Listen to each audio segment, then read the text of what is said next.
Hey guys, it's Megan. Thanks for joining today into the kitchen of the Mastersons. We're excited to show you how to make buffalo seitan chicken nuggets. This is a meatless substitute that you can read about in our blog. This video is going to be really short just to show you a highlight of how to make the buffalo chicken seitan yourself. We're going to walk through 3 separate parts. The first part is the starter. That's making the raw seitan.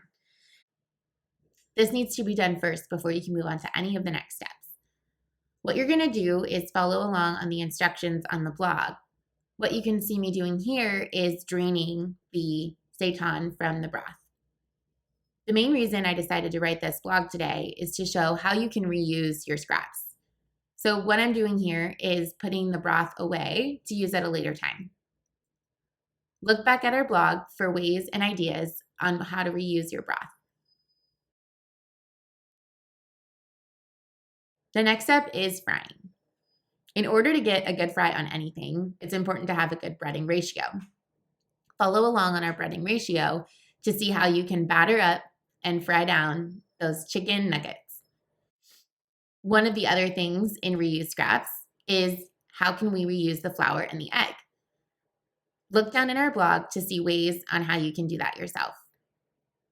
One healthy trick when you're starting the actual frying process is to use a cast iron skillet. I'm going to write about some of those other healthy tips and tricks in a later blog post, but to get you started right away, try to switch to cast iron or stainless steel if possible.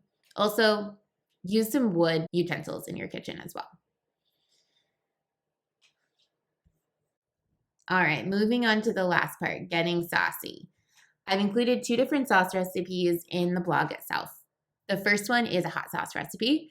The second is a Maryland style. I'm from Maryland, if you didn't know, and one of my favorite things is Old Bay. If you have any at your store, you should definitely get some. You can use it in anything, but it's really, really good on these wings.